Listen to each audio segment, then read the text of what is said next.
we have this season of raising our children and trying to do it as effectively as possible. But we can't be so busy that we never sharpen our blade because it's really ineffective. So sharpening the blade here is studying the 5 love languages for kids, actually getting involved and remembering this stuff and reminding yourself, like having notes.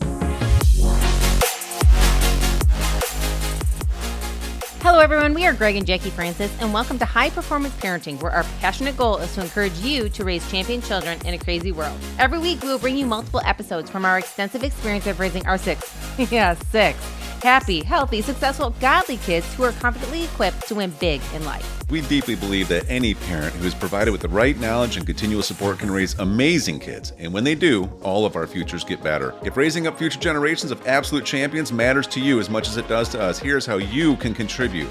Like and share this podcast with everyone you know. And together, let's embrace this journey of raising champion kids in a crazy world.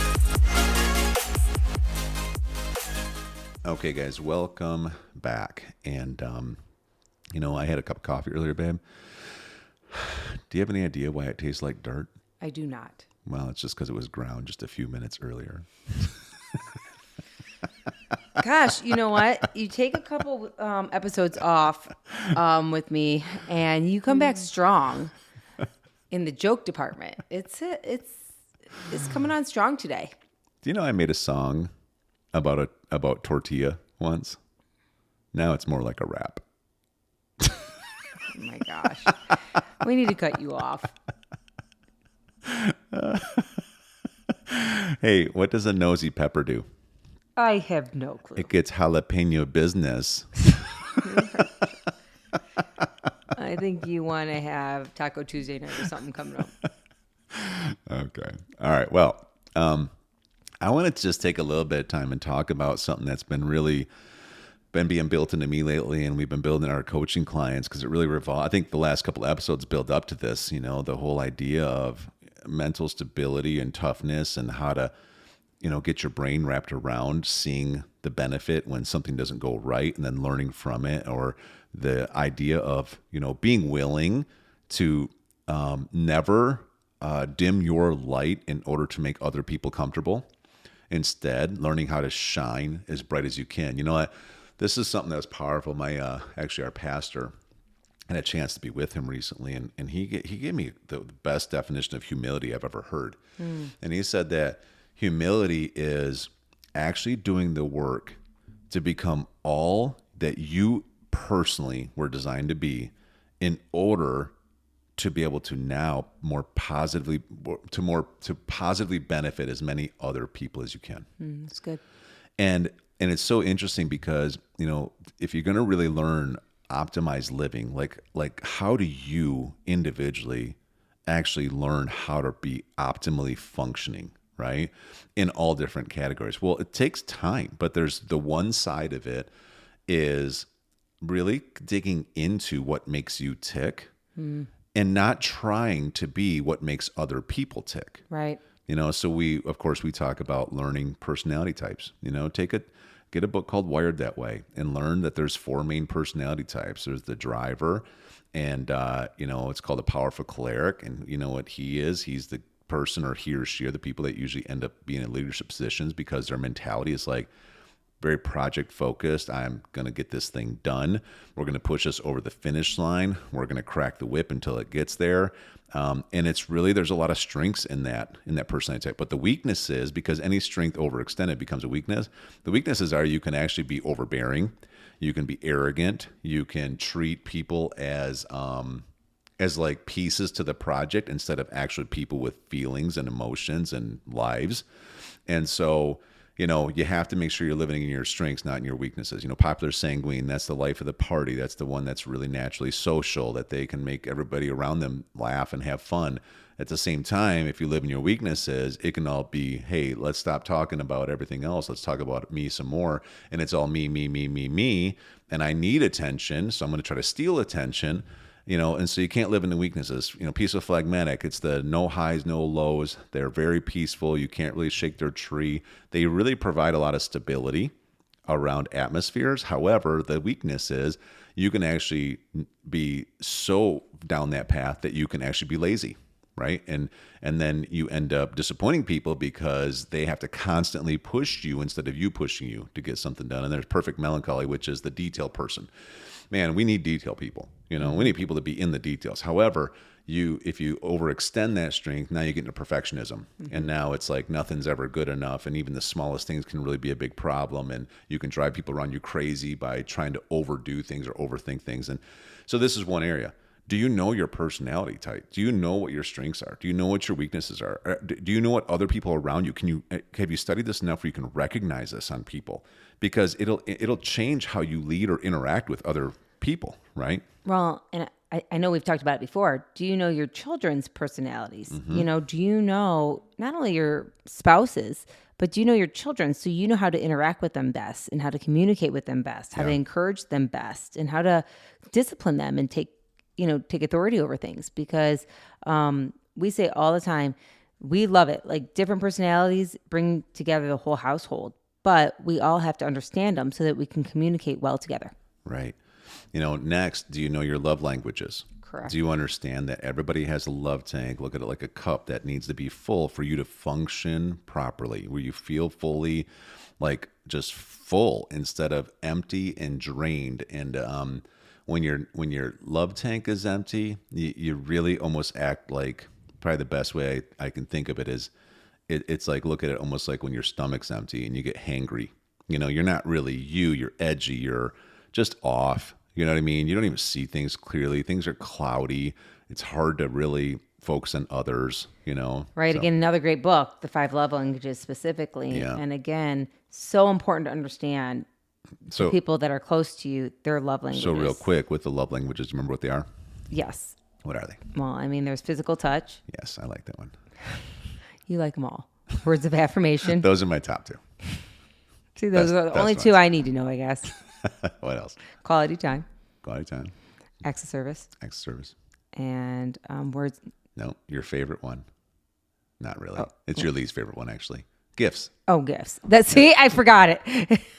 I do like gifts. I like gifts if they're really sparkly and if I can pick it out myself. That is true.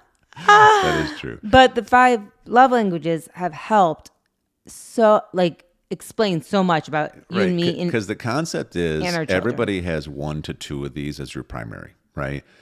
And if you're trying, because like for instance with me, say my maybe might even my main one is words of affirmation. Okay.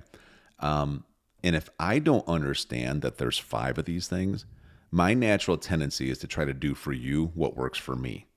So here I am giving you all this words of affirmation or physical touch, which is, they're probably like a tie for me, really.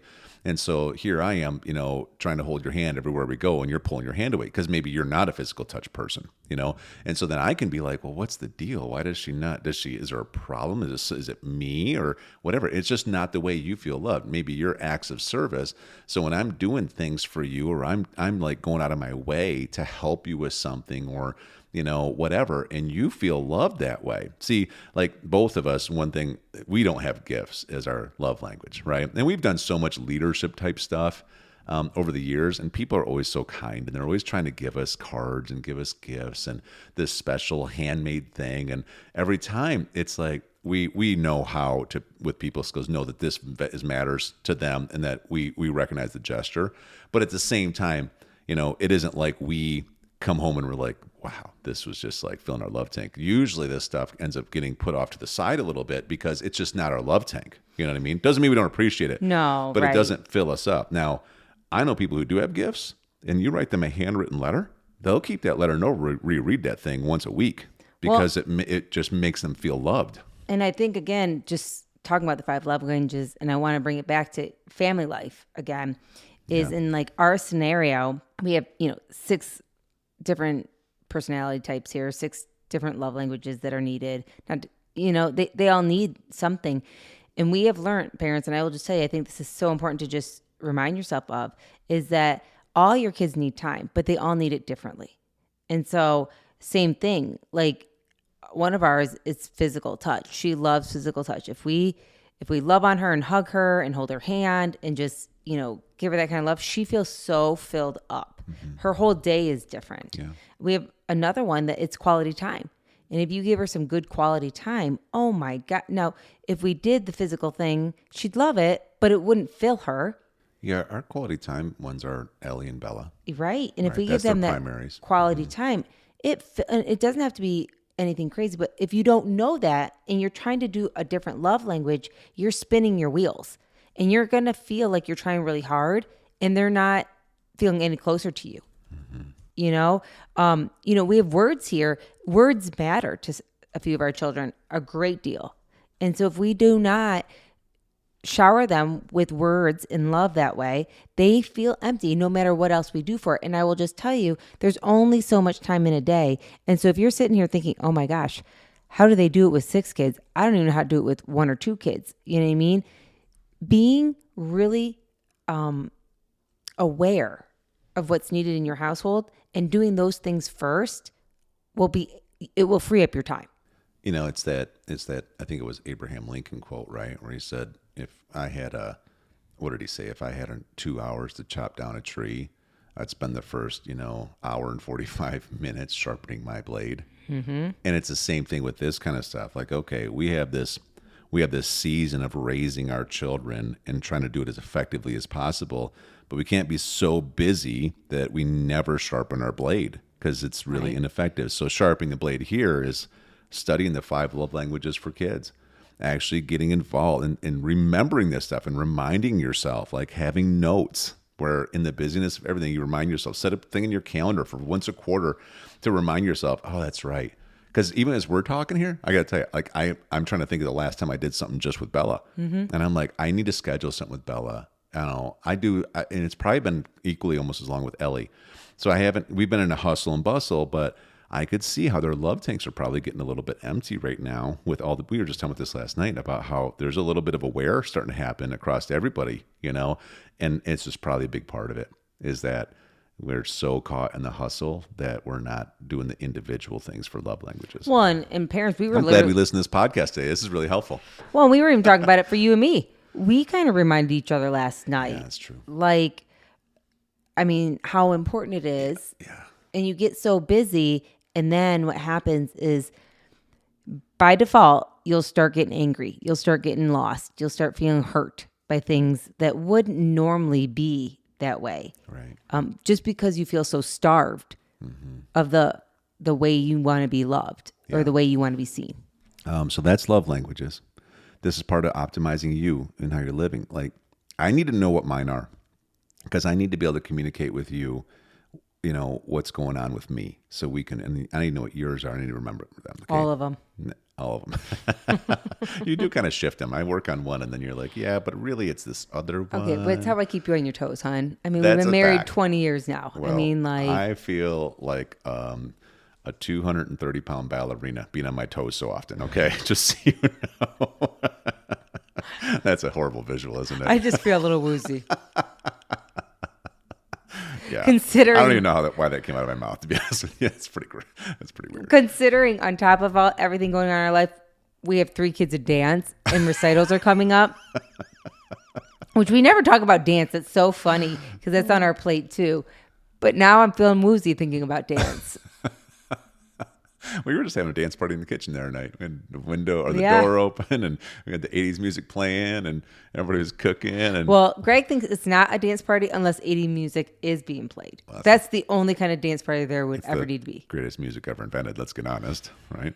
Have we even listened to music since after that? Really, since no. We kind of stopped listening to music probably around 2000. No, once in a while you get in your country modes. Maybe a little country every now and then. Yeah. But even then, a lot of that stuff we listened to is like 20 years old. I don't even know what's out today. Way before my time. Yeah. We just got, amazing podcasts like this to listen to and stuff. Sports to go to. And then you only have so many hours in a day to listen to music, so you might as well listen to the best, which is the 80s music. Right? That's true. Anyways, another thing that you need to learn is physical touch with the foot during podcast. I'm sticking my foot out all the way across this table. I'm about ready to pull a muscle in it because I'm trying to get physical touch from Jackie, and she's scooting away. Yeah. I'm trying to teach you about this, okay? What was yours again? Oh, yeah. Never mind. I got it figured out. There's another thing that I learned from one of our coaches, and it's Strength Finders. There's a test called Clifton Strength Finders that you take online, and it's actually designed from high achieving people. It wasn't a random pool of people. It was high achieving companies where people were hyper productive. And so they evaluated them and came up with different strengths that you can actually have. And it's like 34 different strengths. And so what they do is you take this test, and then it tells you what your top 10 are. And the top 10 are the ones that if you invest time and energy into doing tasks within these strengths, it could be things like strategy or individualization or competition or WOO, which is WOO, winning others over. Everybody has these different strengths. Well, you need to position yourself to be doing things within your natural strengths, and you're going to be so much better at it than anybody else would trying to do it the way that you would do it if they don't have your strengths. So good. So anyways, it looks like this is going to need to be a part 2. So we'll It's actually just a continuous series with us, honey. Like our podcast, I guess it is. It's like really like part 120 right, or something. Exactly. Right now, right? That's what I'm trying to say. Got it. Okay then.